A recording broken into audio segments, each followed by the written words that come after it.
Hi everyone, welcome back to the channel of B2E Learning. Myself Neha Agrawal and I am your zoology mentor. Let's start with one more topic of human endocrine system, that is mechanism of hormone action. हमें अब last topic इस chapter का क्या करना है कि hormone ने काम कैसे किया, उसका मैकेनिज्म क्या है, ठीक है। और हमने इसके जस्ट प्रीवियस लेक्चर में क्या सीखा था, हार्मोन की नेचर क्या होती है। We will just recall it कि हार्मोन की नेचर हमने क्या क्या की थी कि हार्मोन या तो प्रोटीन, पेप्टाइड, पॉलीपेप्टाइड हो सकता है, या तो अमीनो एसिड का डेरिवेटिव हो सकता है, या फिर वो स्टेरॉइड और या फिर वो आयोडोथायरोनिन हो सकता है, राइट। इफ यू रिमेंबर हमने ये लास्ट क्लास में सीखा था कि हार्मोन की नेचर ये चार नेचर्स हो सकती हैं, जिसमें से बेटा हमने किया था कि प्रोटीन और अमीनो एसिड वाले वाटर सॉल्युबल होते हैं और स्टेरॉइड और आयोडोथायरोनिन वाले लिपिड सॉल्युबल होते हैं। तो हमको दोनों के लिए अलग अलग मैकेनिज्म कर रहा है। ये जो मैकेनिज्म करना है ना बेटा, ये हमको दो चीजों के लिए करना है। एक तो वाटर सॉल्युबल जितने भी हार्मोन्स होते हैं, वाटर सॉल्युबल हार्मोन्स की एक्शन अलग होता है बेटा, एंड जितने भी लिपिड सॉल्युबल हार्मोन्स होते हैं, लिपिड सॉल्युबल फैट में सॉल्युबल हार्मोन्स होते हैं, उनका एक्शन अलग होता है। यानी कि सारे प्रोटीन, पॉलीपेप्टाइड एंड पेप्टाइड वाले प्लस सारे अमीनो एसिड के जो डेरिवेटिव थे, उनके जितने भी एग्जाम्पल्स हैं, उनका हार्मोन एक्शन ये वाला होगा जो अभी हम पढ़ेंगे। एंड जितने भी स्टेरॉइड्स थे, लाइक ऑल दी कॉर्टिकोस्टेरॉइड, जितने भी एड्रेनल कॉर्टेक्स से कॉर्टिकॉइड्स आए थे, and all the sex hormones, male and female sex hormones, and जितने भी आयोडोथायरोनिन्स पढ़े थे हमने, that is T3 and T4, वो बेटा लिपिड सॉल्युबल थे। तो ये जो भी हार्मोन्स है वो सारे इस मैकेनिज्म से काम करेंगे, राइट। और ऐसा कुछ इंपॉर्टेंट आपको उसमें डायग्राम दिखेगा एनसीईआरटी में, जिसको डिकोड करते हुए मैं आपको बताती हूँ कि क्या क्या डिफरेंसेस स्पॉट करने हैं हमको, क्या क्या डिफरेंसेस स्पॉट करने हैं, ठीक है।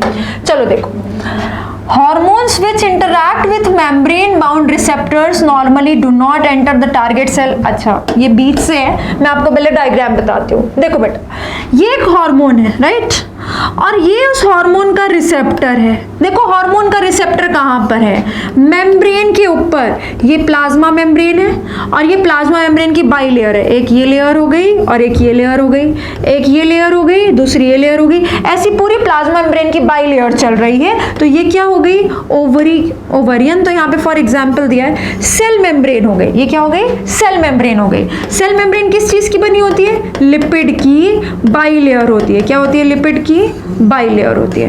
तो ये लिपिड की बाई लेयर ऑफ कोर्स बाहर हाइड्रोफिलिक पार्ट होता है और अंदर साइड पर हाइड्रोफोबिक। बाहर हाइड्रोफिलिक पार्ट होता है और अंदर साइड पर हाइड्रोफोबिक पार्ट होता है, बिकॉज बाहर पानी ही पानी है, लिक्विड है। तो hydrophilic part, water loving part बाहर है और वाटर से डरने वाला part, water fearing part inside है, ठीक है। ऐसे लिपिड की बाई लेयर बनी होती है। अब देखो, लिपिड की बाई लेयर को ये हार्मोन एंटर नहीं कर सकता था, ठीक है। क्यों नहीं कर सकता था, बिकॉज ये वाला हार्मोन वाटर सॉल्युबल है। कैसा है, वाटर सॉल्युबल है। मतलब या तो ये प्रोटीन, पेप्टाइड, पॉलीपेप्टाइड नेचर का या अमीनो एसिड का डेरिवेटिव है, अमीन नेचर का है। तो वाटर सॉल्युबल हार्मोन लिपिड से डरते हैं और लिपिड की इस बाई लेयर को वो क्रॉस नहीं कर सकते, और इसीलिए लिपिड की बाई लेयर पे हमने क्या लगा दिया है, रिसेप्टर लगा दिया है। तो आप ऐसे रिसेप्टर को क्या बोलोगे, मेम्ब्रेन बाउंड। सेल मेम्ब्रेन पर लगा हुआ है, that is why membrane bound receptor है ये, ठीक। मेम्ब्रेन बाउंड रिसेप्टर पे ये हार्मोन आके लग गया, ठीक है। और ये क्या बन गया बेटा, हार्मोन रिसेप्टर कॉम्प्लेक्स बन गया। यानी मेम्ब्रेन के ऊपर ही क्या बना है, हार्मोन और रिसेप्टर, क्योंकि रिसेप्टर मेम्ब्रेन पे ही था तो मेम्ब्रेन पे ही हार्मोन रिसेप्टर कॉम्प्लेक्स फॉर्म हो गया, ठीक। अब हार्मोन खुद तो अंदर नहीं जा सकता, इसने अंदर आवाज लगा दी, रिस्पॉन्स 1। एक दूसरे बंदे को, गेट के अंदर ये खुद नहीं जा सकता, इसने एक बंदे को आवाज लगा दी कि आप प्लीज अंदर ये मैसेज दे दो कि ये काम करना है। उसने बस मैसेज देने को बोला कि ये काम करना है। ध्यान रखना, हार्मोन और कुछ नहीं करता, हार्मोन मैसेंजर है, मैसेंजर, वो सिर्फ मैसेज दे के जाता है। तो अब ये एंटर नहीं कर सकता था, इसलिए इसने किसी और को मैसेज दे दिया कि आप अंदर ये काम करने को कह दो, जिसकी वजह से बेटा second messengers, secondary messengers generate हुए हैं इस सेल के अंदर। सेल के अंदर सेकेंडरी मैसेंजर जनरेट करने की जरूरत कब पड़ेगी? जब ये खुद गेट के अंदर एंटर नहीं कर सकता, तो इसने अंदर आवाज लगाई कि आप ये काम करने को कह दो। तो ठीक है, बॉडी ने, इस सेल ने या हार्मोन रिसेप्टर कॉम्प्लेक्स बनते ही एक रिस्पॉन्स क्रिएट किया, जिससे बेटा इसने सेकेंडरी मैसेंजर बनाया। तो सेकेंडरी मैसेंजर, पहली इंपॉर्टेंट बात, कब बनेगा? जब वाटर सॉल्यूबल हार्मोन आएगा। ठीक है, एनसीईआरटी का डायग्राम डिकोड करते जाना। ठीक, सेकेंडरी मैसेंजर की एग्जांपल होती है बेटा साइक्लिक एएमपी और कैल्शियम आयन। ये सब हम लिखेंगे, आप समझते जाओ डायग्राम को। साइक्लिक एएमपी और कैल्शियम आयन, अब ये क्या करेंगे? अंदर एक बायोकेमिकल रिस्पॉन्स जनरेट करेंगे, ये अंदर कुछ डिस्टर्बेंसेस करेंगे इसकी बायोकेमिस्ट्री में सेल के, जिसकी वजह से इसका डीएनए, इसका प्रोटीन, इसके जीन्स में कुछ चेंजेस आएंगे, और तब जाके सेल की फिजियोलॉजी में कोई चेंज आएगा, जिसको हम बोलेंगे फिजियोलॉजिकल रिस्पॉन्स। मतलब सेकेंडरी मैसेंजर ने अंदर कुछ बायोकेमिस्ट्री में उथल पुथल करी, जिसकी वजह से कोई नया कैरेक्टर या कोई कैरेक्टर डिलीट करना है, मतलब कोई काम कराना है या काम को रोकना है, वो काम होगा, फिजियोलॉजिकल रिस्पॉन्स आएगा, सेल की फिजियोलॉजी में कोई रिस्पॉन्स आएगा। फॉर एग्जाम्पल किसी फंक्शन को बढ़ाना है या फंक्शन को कम करना है, जैसे फॉर एग्जाम्पल यहाँ पे दिया एक फिजियोलॉजिकल रिस्पॉन्स का ओवरियन ग्रोथ, ओवरी की ग्रोथ करनी है तो ओवरियन हार्मोन आया होगा, ओवरी की ग्रोथ करने के लिए कोई हार्मोन आएगा। If that hormone is water soluble, तो वो सेल के अंदर एंटर नहीं कर पाएगा, उसका रिसेप्टर मेम्ब्रेन के ऊपर प्रेजेंट होगा, मेम्ब्रेन बाउंड रिसेप्टर, और हार्मोन रिसेप्टर कॉम्प्लेक्स बन जाएगा, जिसकी वजह से अंदर एक रिस्पॉन्स जनरेट होगा और सेकेंडरी मैसेंजर्स डेवलप होंगे, फॉर एग्जाम्पल साइक्लिक एएमपी और कैल्शियम आयन, और फिर ये जाके कोई बायोकेमिकल रिस्पॉन्स जनरेट करेंगे। इस ओवरी के जो भी सेल्स हैं, है उसके सेल्स के अंदर कुछ जीन्स में चेंजेस करेंगे, उनको मैसेज देंगे कि भाई तुम ग्रोथ करो, तब जाके एक फिजियोलॉजिकल रिस्पॉन्स आएगा, फॉर एग्जांपल ओवरियन ग्रोथ। तो ये मैकेनिज्म किसके लिए? वाटर सॉल्यूबल के लिए, यानी इन सारे हार्मोन्स के लिए जो इसके अंदर एग्जांपल्स आएंगी, like hypothalamic hormones, pituitary hormones, जितने भी एग्जांपल हमने इधर की थी, इंसुलिन, ग्लूकागॉन, वो सब इसमें से, इस पाथवे से काम करेंगे, इस मैकेनिज्म से काम करेंगे, राइट? इसके अलावा बेटा ये सेम मैकेनिज्म लिपिड सॉल्यूबल के लिए नहीं चलता। आप प्लीज ध्यान से सुनो, डायग्राम को समझो, हम इन सारे पॉइंट्स को खुद लिखेंगे, हम एनसीईआरटी की सारी चीज़ों को खुद से बाइफरकेट करके अच्छे से कॉपी में सारे इंपॉर्टेंट पॉइंट को जैसे हमेशा लिखते हैं वैसे ही लिखेंगे, डायग्राम्स भी खुद से बनाएंगे। बट अभी मैं आपको ये एनसीईआरटी का डायग्राम डिकोड करा रही हूँ जो बहुत ज़्यादा इंपॉर्टेंट है आपके लिए, ठीक है? दूसरा क्या है बेटा? वाटर सॉल्यूबल के बाद लिपिड सॉल्यूबल। अब देखो ये एक हार्मोन है, ये एक हार्मोन है, लेट्स से ये एस्ट्रोजन है, और एस्ट्रोजन याद करो बेटा लिपिड सॉल्यूबल होता है कि नहीं? एस्ट्रोजन किस में आता है? लिपिड सॉल्यूबल में, बिकॉज एस्ट्रोजन स्टेरॉइड हार्मोन है, और स्टेरॉइड हार्मोन्स किस में आते हैं? लिपिड सॉल्यूबल में आते हैं, ठीक? तो एस्ट्रोजन आया यूट्रस की मेम्ब्रेन के पास, किसी भी प्लाज्मा मेम्ब्रेन के पास मैसेज लेके, एक सेल की प्लाज्मा मेम्ब्रेन के पास आया, और ये लिपिड सॉल्यूबल है, इसलिए इस लिपिड की ये जो बाई लेयर है, एक लेयर और ये रही दूसरी लेयर, इसको क्रॉस कर गया, इसको एंटर कर गया, इसको कोई रेजिस्टेंस नहीं आया, बिकॉज ये तो खुद लिपिड सॉल्यूबल है, तो इसको क्रॉस कर जाएगा बेटा, इसमें कोई दिक्कत नहीं आएगी। अब यहां पर आ गया, अंदर आ गया, दैट मीन्स ये बाहर नहीं है सेल के अंदर है, यानी कि लिपिड सॉल्यूबल वाले कैसे हैं बेटा?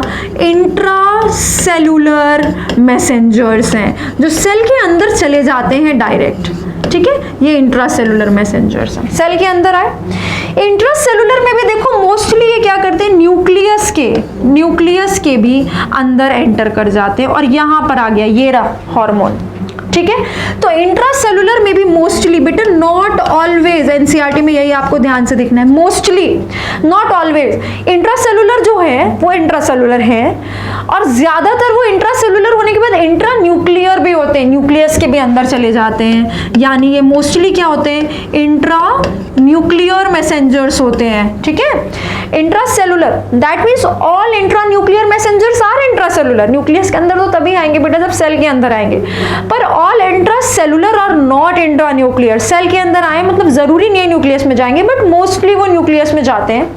और बेटा रिसेप्टर जरूरी नहीं है कि सेल की मेम्ब्रेन के ऊपर ही हो, कभी भी ऐसा मत सोचना रिसेप्टर एक ऐसी चीज होती है जो सेल के मेम्ब्रेन के प्लाज्मा मेम्ब्रेन के ऊपर ही होती है। हाँ, हम ज्यादातर वैसे ही पढ़ते हैं, बट बेटा रिसेप्टर कोई भी ऐसी चीज होती है जैसे किसी पर्टिकुलर चीज को रिसेप्ट करना होता है। तो देखो जैसे इसका रिसेप्टर यहाँ पर है, ये रहा, सेल के अंदर, सेल मेम्ब्रेन के ऊपर नहीं, सेल के अंदर, वो भी न्यूक्लियस के अंदर इसका रिसेप्टर लगा है, और यहाँ पर आके ये हार्मोन जुड़ गया और ये बन गया बेटा hormone receptor complex. Hormone receptor complex again genome में, एमआरएनए, प्रोटीन यानी बायोकेमिकल चेंज करेगा कुछ।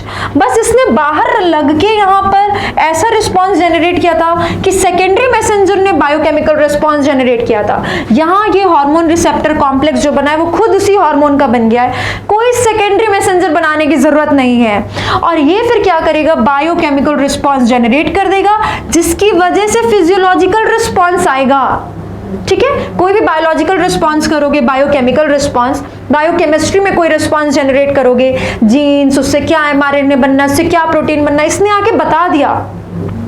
अब ये इसके हिसाब से काम करेंगे, तब जाके कोई नया प्रोटीन बनेगा या ज्यादा बनेगा या कम बनेगा, जो भी मैसेज आया होगा उसके अकॉर्डिंग फिजियोलॉजिकल रिस्पॉन्स आएगा। फॉर एग्जाम्पल यहाँ पर लिखा है टिश्यू ग्रोथ एंड डिफरेंशिएशन। जैसे फॉर एग्जाम्पल यहाँ पे एस्ट्रोजन आके कहता है यूट्रस की सेल को, एस्ट्रोजन याद करो यूट्रस की सेल में एंडोमेट्रियम की ग्रोथ करता है, राइट। तो यूट्रस की सेल के अंदर आके वो कहता है टिश्यू की ग्रोथ एंड डिफरेंशिएशन करो, मतलब टिश्यू को डिवाइड करके उसकी ग्रोथ करा रहा है और उसकी डिफरेंशिएशन करा रहा है। उसके लिए उसने ये एक्शन लिया है। जो भी हार्मोन आए, कोई भी उसका काम हो सकता है, अल्टीमेटली ये हार्मोन ये मैसेज लेके आया है, जिसके लिए इतना सारा प्रोसेस मैकेनिज्म चलता है। ऐसे चलेगा, काम तो वही होना है, ये हार्मोन है और ये इसका काम है, ये इसका मैसेज लेके आया है।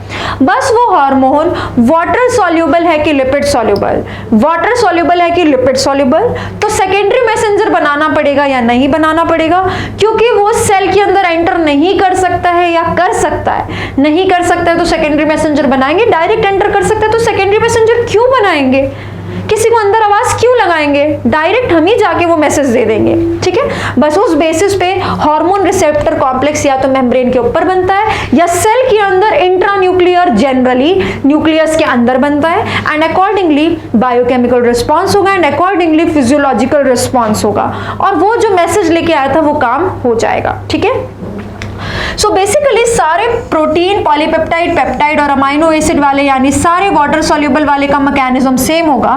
सारे स्टेरॉइड्स और आयोडोथायरोनिन्स यानी T3, T4 लिपिड सॉल्युबल वाले का हार्मोन एक्शन यानी मैकेनिज्म सेम होगा। अब इन्हीं दोनों को बस अपन लिख लेते हैं कि क्या क्या मैकेनिज्म में होगा। ठीक है, चलो जो चीज हमने सीखी बस अब हम उसको लिख रहे हैं। मैकेनिज्म बेटा दो टाइप से होता है। ठीक है, मैकेनिज्म दो टाइप से होता है।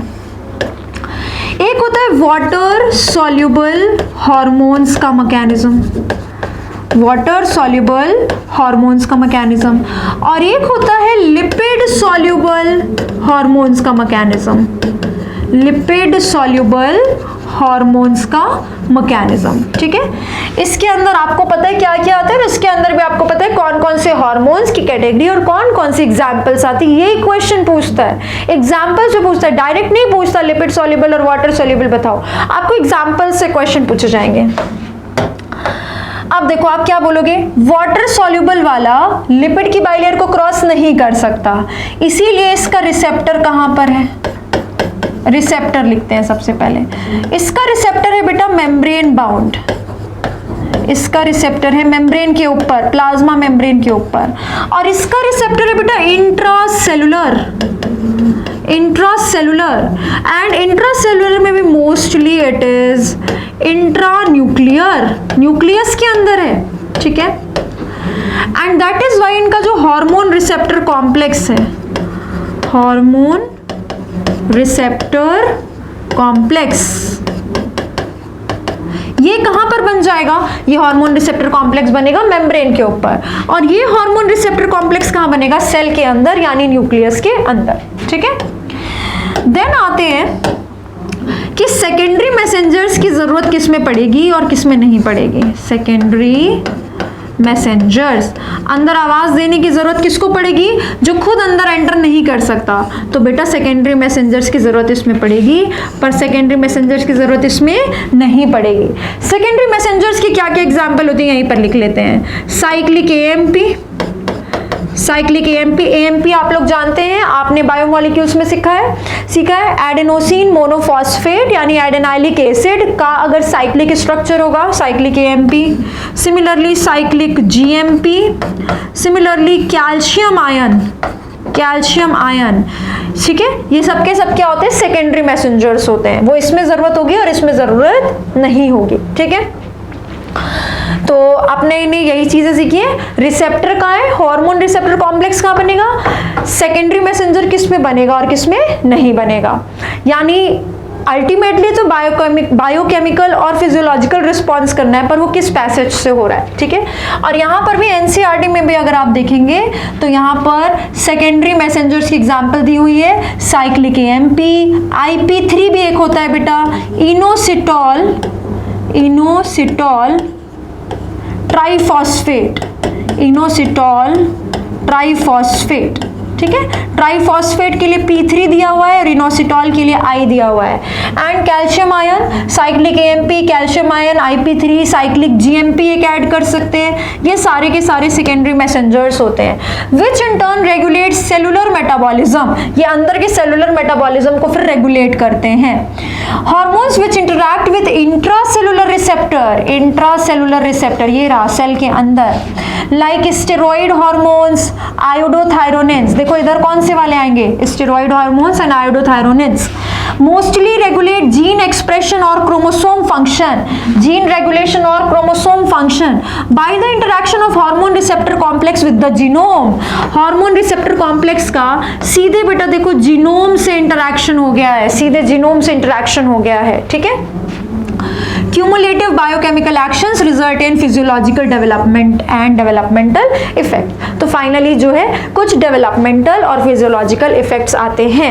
आपको क्वेश्चंस पूछेंगे तो आप जितने भी हार्मोन से, जैसे आपसे हाइपोथैलेमिक हार्मोन पूछेगा तो आप ये सारी चीजें बताएंगे कि हाँ इसमें cyclic AMP, IP3, calcium ion ये सब सेकेंडरी मैसेंजर बनेंगे। आपसे लेट से कॉर्टिसोल पूछा जाएगा तो आप बताएंगे नहीं बनेंगे, इनके पास इंट्रासेलुलर मैसेंजर्स होते हैं, ठीक है।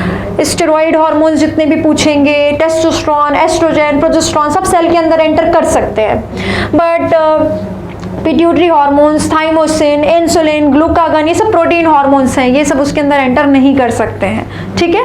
तो ये सारी एग्जांपल्स होती हैं। And in this way we can say we have two types of hormones, मतलब टू टाइप्स ऑफ मैसेंजर्स जो सेल के बाहर ही रह जाते हैं यानी इंटरसेलुलर मैसेंजर, और जो सेल के अंदर चले जाते हैं इंट्रासेलुलर मैसेंजर, ठीक है।